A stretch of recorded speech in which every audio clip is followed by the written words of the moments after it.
Maraming salamat. On that note, thank you very much for joining us for this latest episode of Pilipinas 360 Degrees.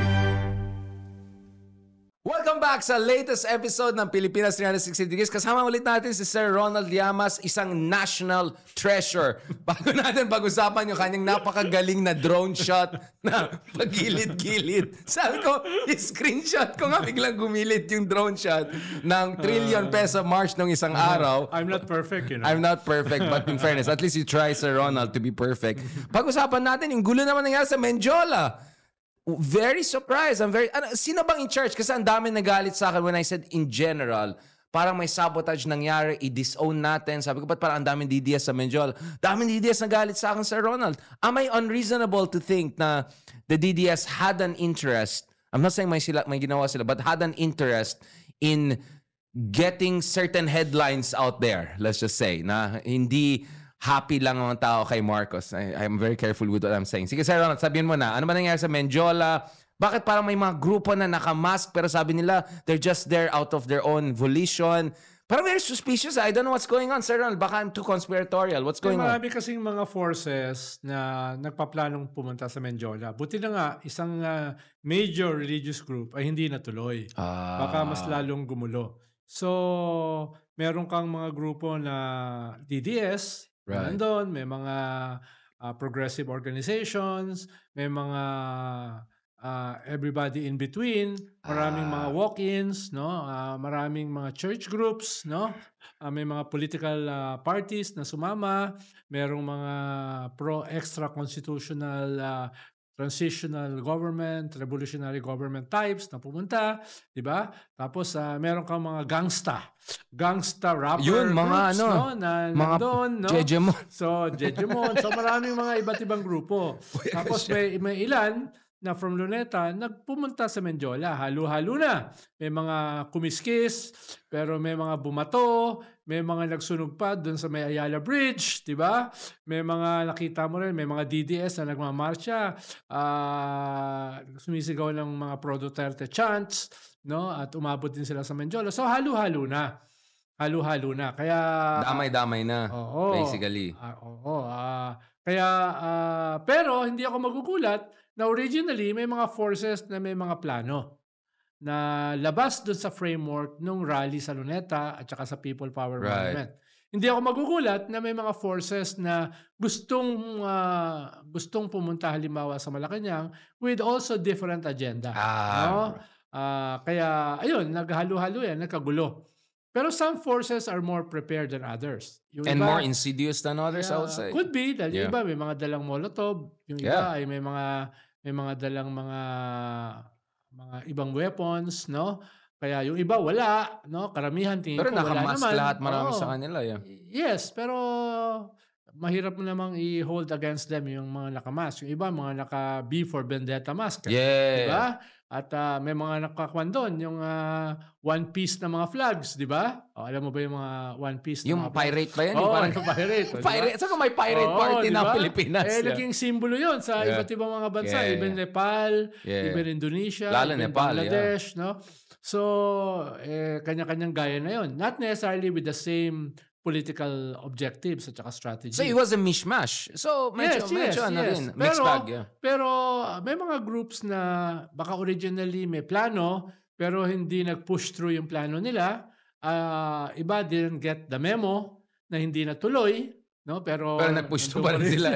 So, yung iba ay bugso ng damdamin. Di ba? Yung iba ay tumututol sa taas ng presyo ng fishball. No?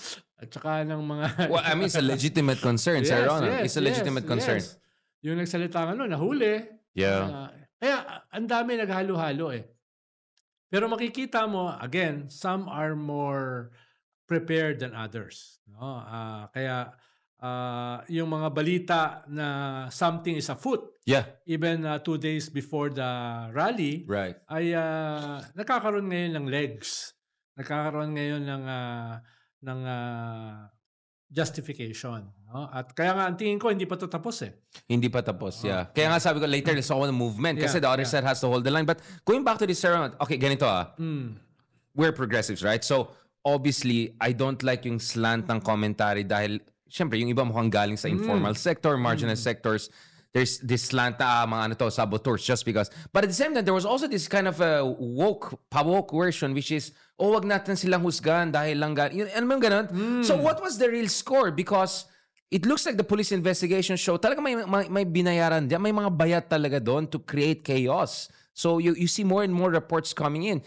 What happened there? Was it the police using excessive force after saying everything? Or was it saboteurs talaga? Ang saboteurs naman kasi ay huwag kagad magbigay ng conclusion. Exactly. Because there's a lot of things at play. Diba? So, everything, everywhere, all at once. Mga ganyan. Dahil 2-3 days before, parang something is already afoot. Correct, which we discussed just that before, day. No? Yeah. Kaya hindi ko naman pwedeng sabihin na lahat ito ay spontaneous. Right. Katulad ng sinasabi ng iba nating mga kaibigan. Right. Hindi ko rin naman pwedeng sabihin na lahat ito ay planned or lahat ito ay part of a plot. Dahil meron naman talagang element na spontaneity. No? Kaya it could be all of the above and at the same time none of the above. No? Tingnan natin how things will unfold. No, dahil nga nakikita mo iba't ibang impulses happening at the same time. Yeah. May mga spontaneous, may mga nabato nga at saka nakulong na wala namang plano na manggulo, di ba? Meron ng mga kwano talagang 4 hours patuloy yung laban, di ba? At yung iba nakaka-relate diyan dahil nakita nila yung Nepal, nakita nila yung Indonesia, and then Bangladesh last Belgrade, nakikita nila, tapos Bangladesh. So, nakaka-relate sila na ito ay, ito na yun. Ito yung youth, this is the moment, pricing, etc., etc. Yes and no. No, yes and no. Ang, syempre, mahirap mag-sift through the confusion through the different narratives. Right. No? Ang kawa lang naman, withhold judgment. So may fog of war talaga. May fog of war. Oo.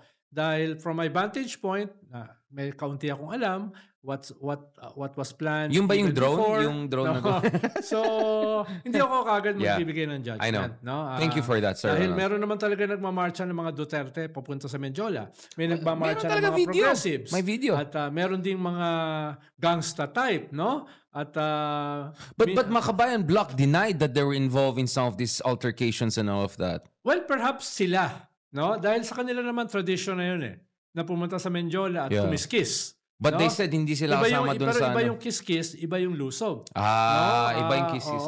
That's a good point. Ang kiss-kiss kasi, tradition yan para to show drama and to show na hindi ka takot dun sa mga law enforcers. Kikis-kiss ka. Ibig sabihin, didikit ka sa mga truncheons. No? Didikit, makikipagtulokan ka ng konti.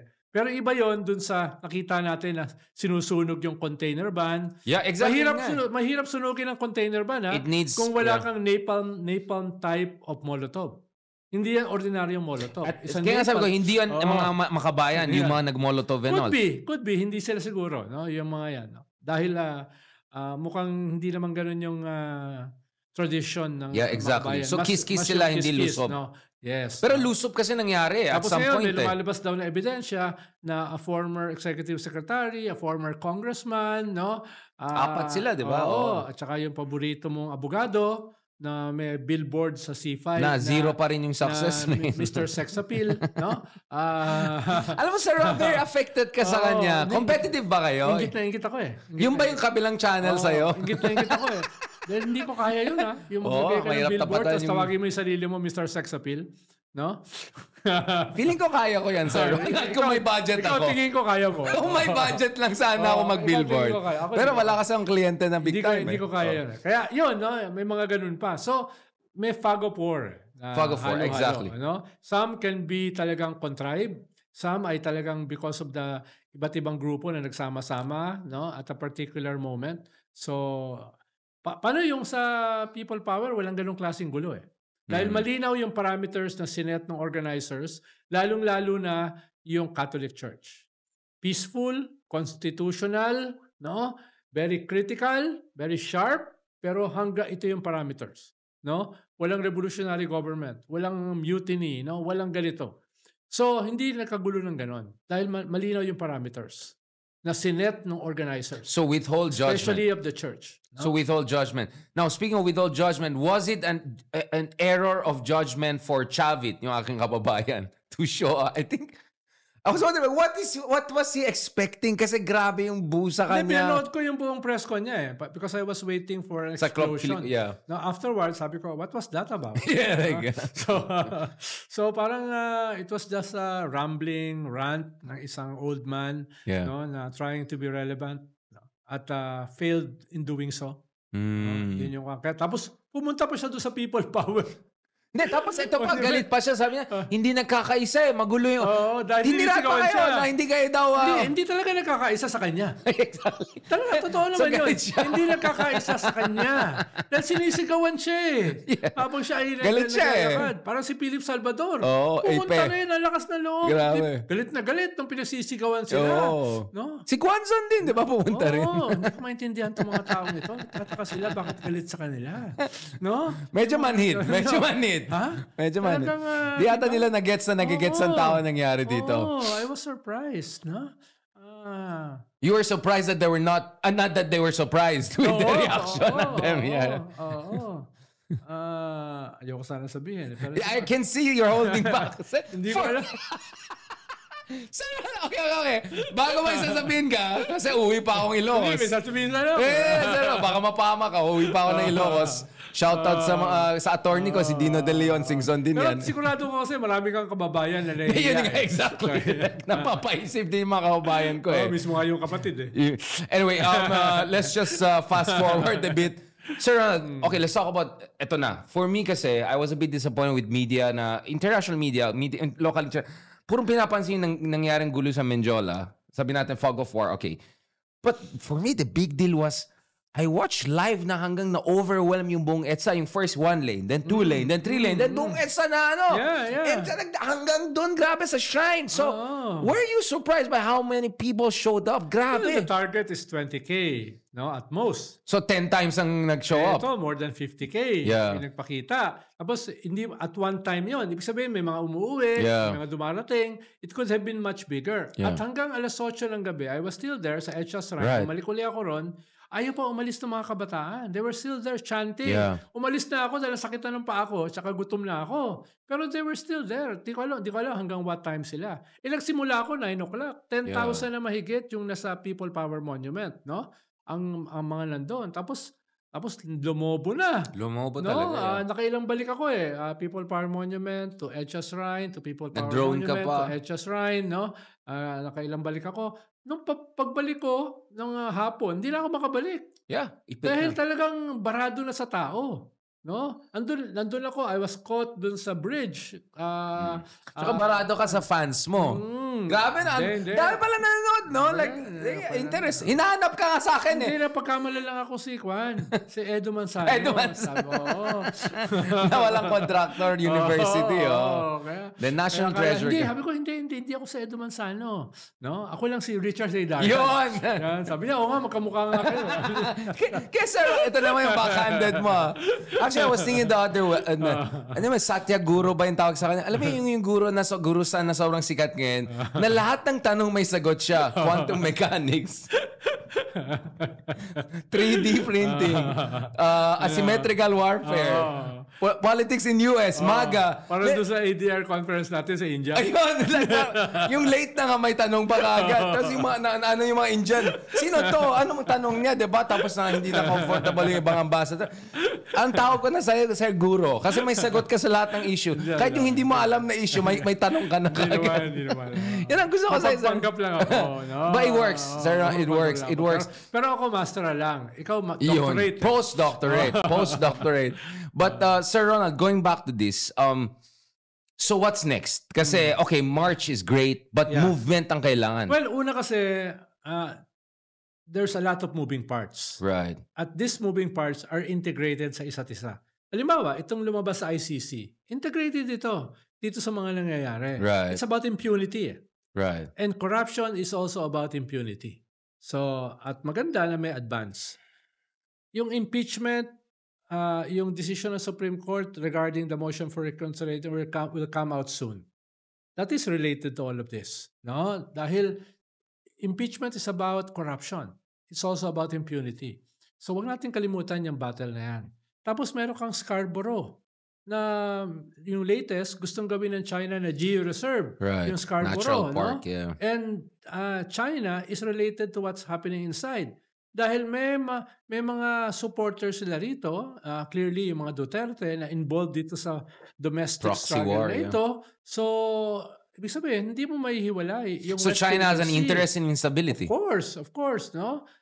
Nandito pa rin sila. Tapos itong ito ay may mga other plots within plots na nangyayari. Yeah. No, hindi ako magugulat kung may nagpa-plot ng mutiny, may nagpa-plot ng coup, etc. So dapat tutulan natin 'yon. Katulad nung ginawa nung Catholic Bishops Conference of the Philippines. Nilinaw nila, hindi kami sang-ayon sa ganyan. Correct. No, dito lang kami.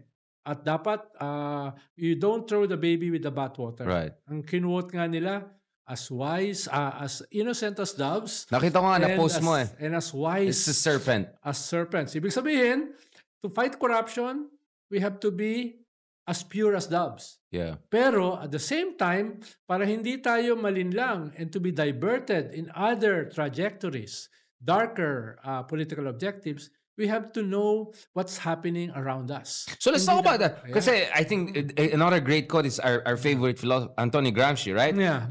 Optimism of the spirit, but pessimism of the Pessimism mind. of the Yeah. mind, You have to no? be very skeptical. Bawal lang syunga. Lalo na basically. ngayon, sa panahon ng disinformation sa social media, di ba?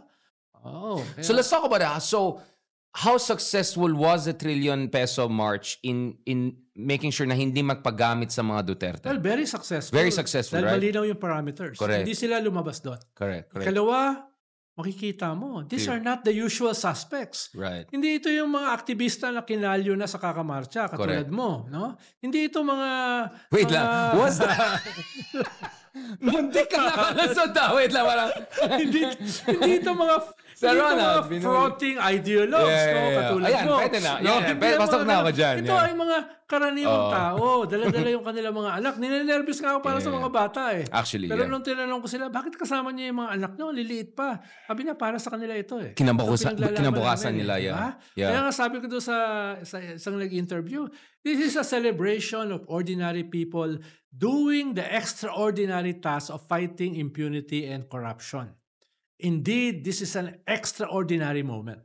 Yun ang sabi ko doon sa isang nag-interview. Dahil, kita mo, in a way, parang reunion. Yung mga hindi mo na nakita for years, for decades, nandun. Yung mga kaklase mo yung mga kanta, di ba? Yung mga kanta. Kaklase mo na hindi political, nandun. Dami na payak diba? actually sa mga Tapos yung pictures and program, videos, pinagbawal ang mga politicians. Even progressive politicians, hindi pinaakyat sa stage. Ang nandun, non-politicians. No? Wait, vice ganda. Actors, actresses, no, nandun, priests, bishops, no? Yun yung pinasalita dahil ayaw nila na may mga iba na masyadong maging partisan. political, diba? Maging partisan. Pero the point was very clear. No? This is against impunity, this is against corruption, this is against the Dutertes, this is against revolutionary government, no, this is against a coup, a mutiny. The parameters were very clear, no. Kaya this is just a start of something not only very compelling but something very beautiful. Na dapat hindi ma-taint ng ugliness ng ibang mga vested interests, no. Yun yung value nito eh. Pero ang gusto ko rito are ordinary people. Ito yung inabutan ko noong 86 sa EDSA. No? Right. Nandun kami, nagmamarcha kami, nakatingin lang sa amin yung mga tao. No? Dahil para sa kanila, this is something na very concrete sa kanilang pamilya at sa kanilang community. No? This is not just about grand narratives. Right. This is not just about ideologies. This is about the simple thing about future of their children. Yun ang nakakatuwa. No? Mga seniors, may dalang upuan. Nandun. No? Walang pakialam sa politika. No? Mga Zumba groups na naka-Zumba attire. Doon sila pumunta imbis na mag-Zumba. Mga marathoners, na mga fun runners sa Malolos, no? Sa San Juan, Batangas. Nandun sila. Bakit? Dahil para sa kanila, this is not ideological, this is not political yet, pero this is something very real, no? Na yung outrage nila ay kailangan nila ng expression. But expression is one thing, channeling it in a sustained and significant fashion is another. But just before going there, singit ko lang Sir Ronald kasi even Cardinal Ambo had to respond.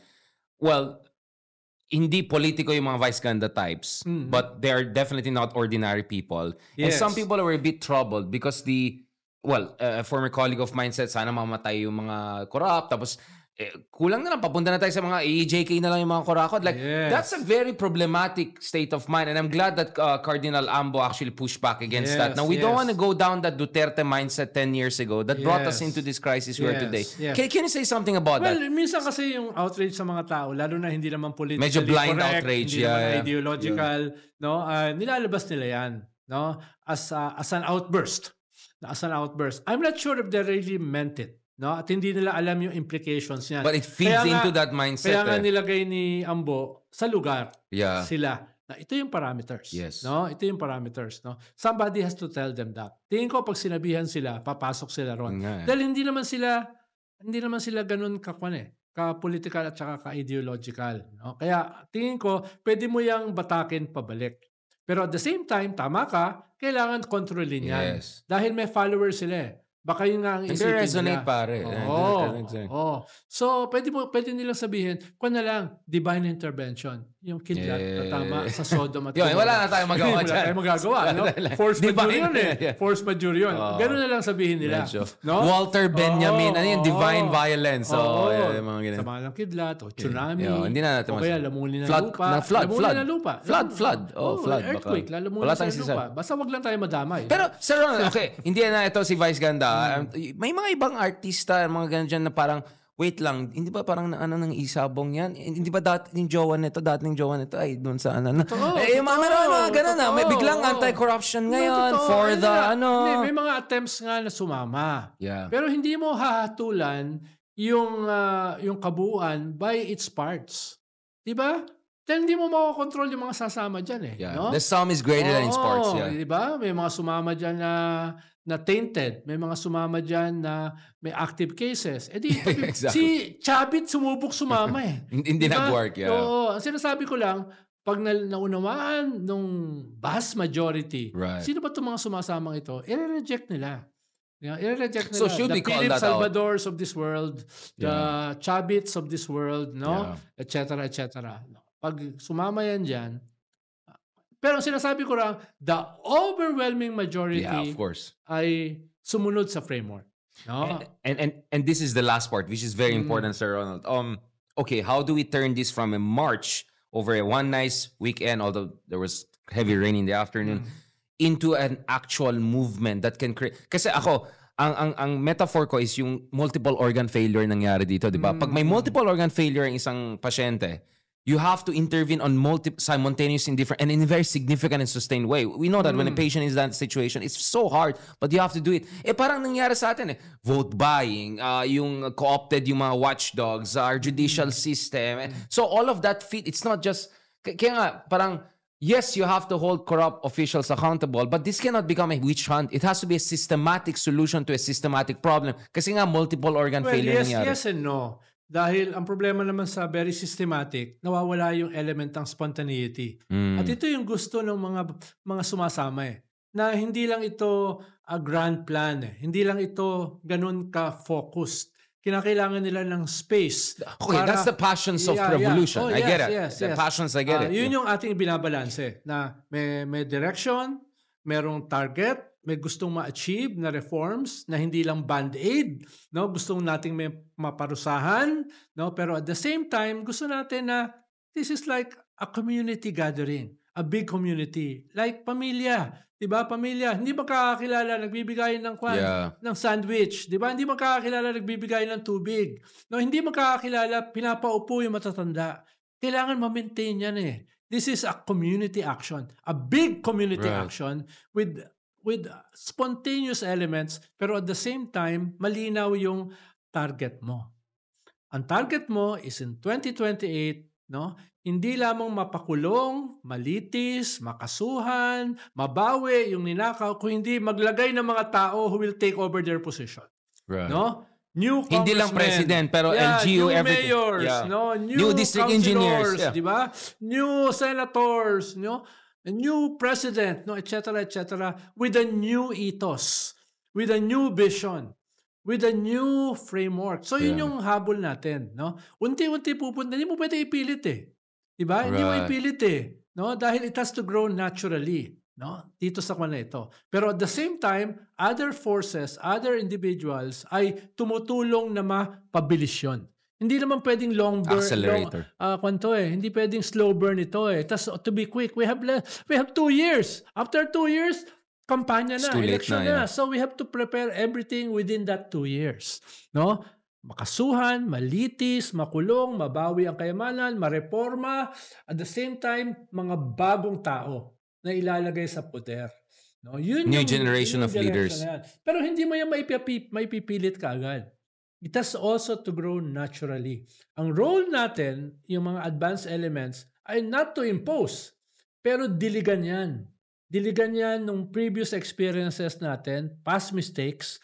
Diligan yan ng lagyan niya ng fertilizer para mas mabilis. Patayin yung masasamang damo, hindi yung patayin EJK. Literally, yeah. Patayin yung mga papalibot dyan na gustong i-redirect yan into other darker agenda. No?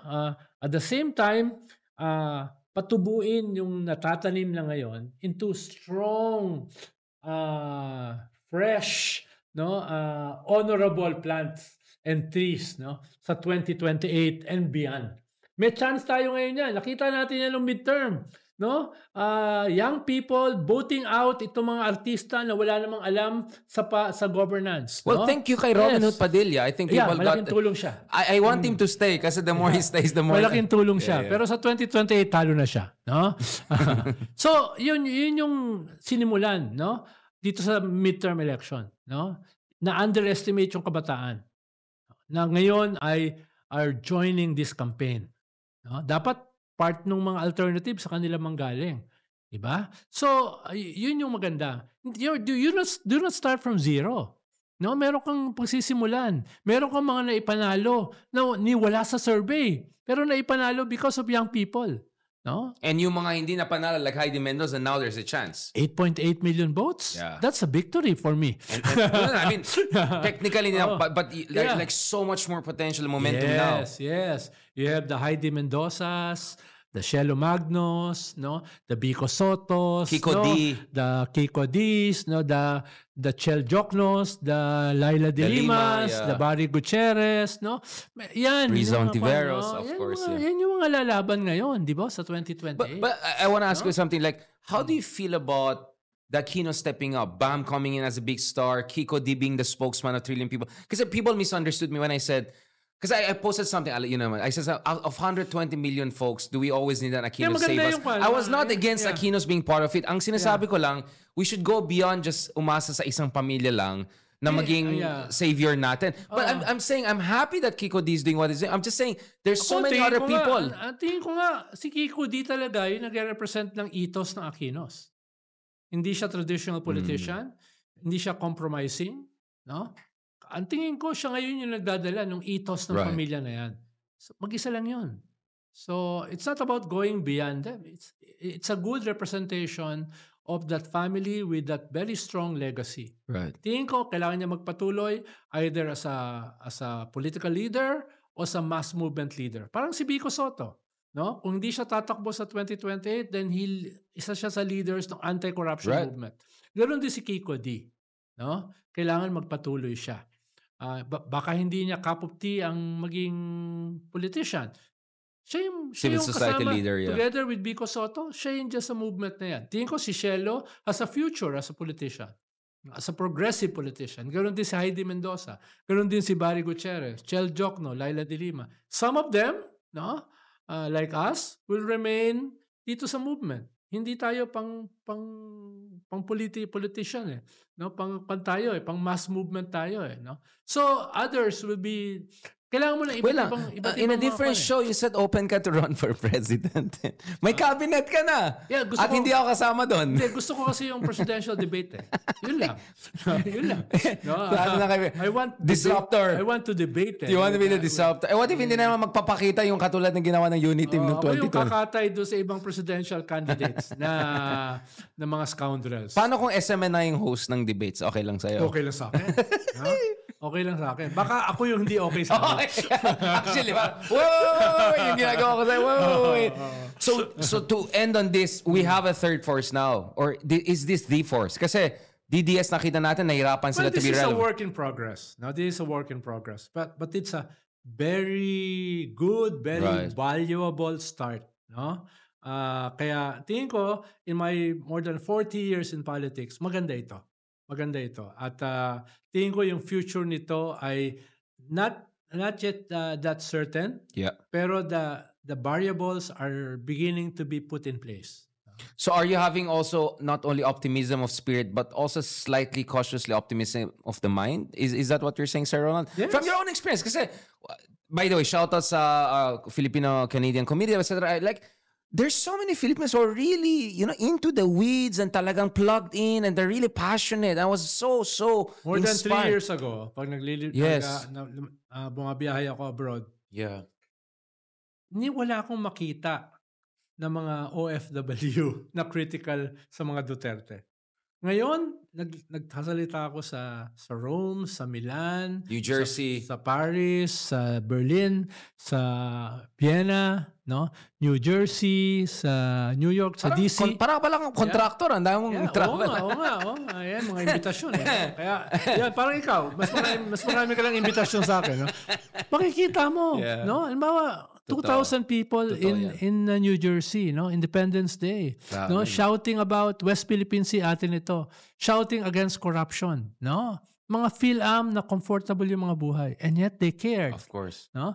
Ito sa Milan, no? 300 sa Rome 200, no? Sa Vienna, no? 300, no? etc. No, nakikita mo something has changed. So, how can we organize them? Kasi yung DDS na-organize nila yung OFW base nila. How can we do our part? Well, yung sa DDS nung panahon na yun, hindi naman organized eh. Mas self-fund sila eh. Self-organized. Kasi they can relate at may affinity. Meron na sila mga communities dyan eh. Pero I disagree. You know why? Kasi meron kang mga Mokauson going to the OFW community. Meron kang Maharlika na galing sa OFW community active. So, meron naman silang outreach, Sir Ronald. Where are they now? They're fighting among each other.